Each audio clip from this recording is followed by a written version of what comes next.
Bienvenue dans cette vidéo qui va traiter du premier motif de la sonate en si, le motif que j'appelle du légendaire, mais qui est en réalité un motif de gamme descendante. Alors ce qui est frappant déjà dans ce motif, c'est dès les deux premières énonciations de ce motif dans l'introduction, on voit que Liszt utilise des modes différents. Il y a des tons, des demi-tons, il utilise aussi à un moment le mode tzigane.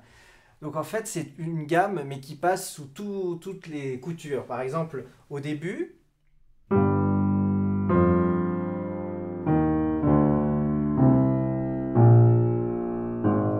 il commence avec ce mode si, et tout de suite, il le modifie en commençant par un demi-ton au lieu d'un ton.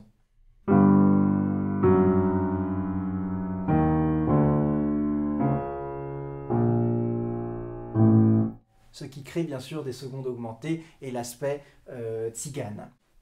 Pour développer ce motif, Liszt va ensuite, au moment du pont de la forme sonate, l'utiliser d'abord en note simple, un peu comme il était présenté au début, mais avec une note répétée à la main droite, puis il va augmenter, il va faire en double note, en sixte, puis carrément en accord parallèle, en accord de trois sons. Voici ce que ça donne.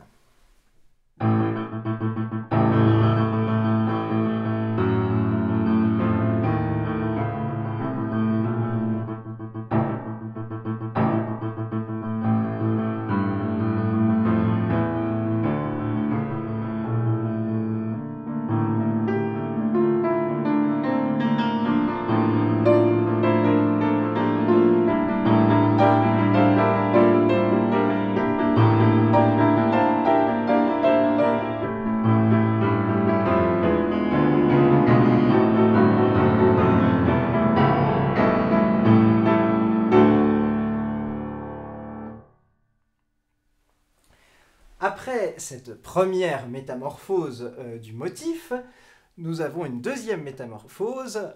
Le motif de la gamme descendante va être superposé au motif de Méphisto. Voilà ce que ça donne. Nous avons au-dessus le motif de Méphisto, et en dessous la gamme. Voilà ce que ça donne.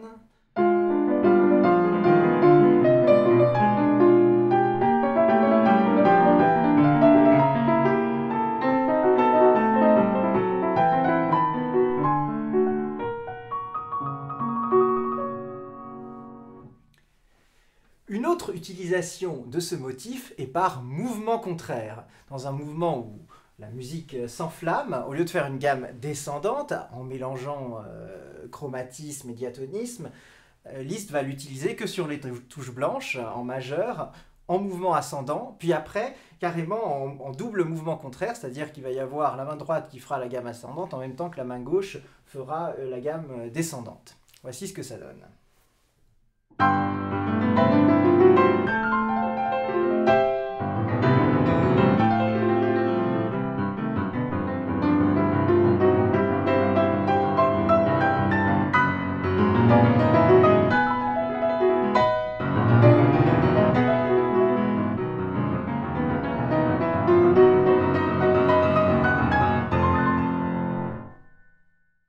Une autre utilisation de ce motif se trouve dans un passage lent et éthéré.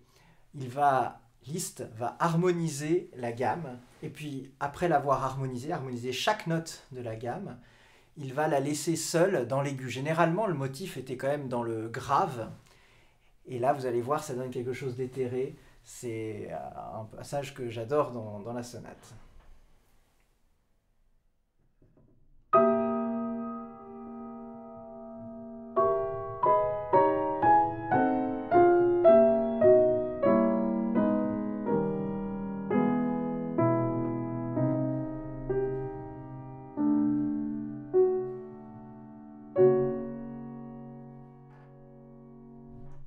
Ça, c'était l'harmonisation de la gamme descendante.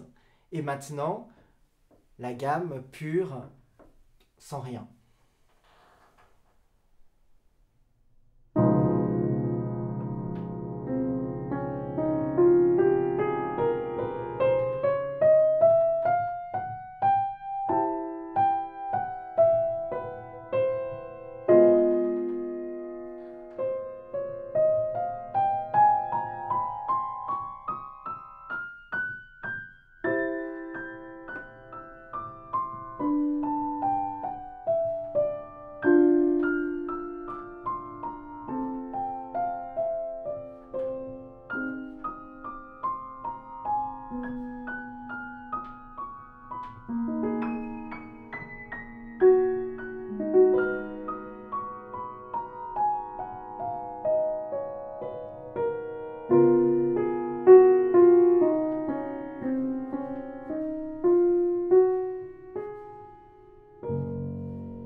Évidemment, Liszt utilise ce motif dans la coda avec des notes en cascade, et c'est exactement ce même motif aussi qui clôt la sonate comme il l'a ouverte.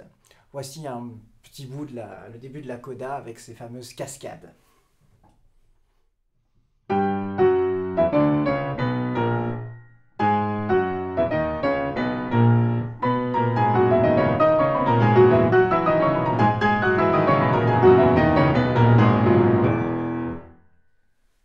Et voilà, c'était mon regard sur le motif du légendaire et de l'utilisation de la gamme dans la sonate de Liszt. Je suis Camille Tavert, pianiste, improvisateur, et je vous donne rendez-vous dans la prochaine vidéo sur la sonate de Liszt pour parler cette fois-ci du motif de Faust. À bientôt.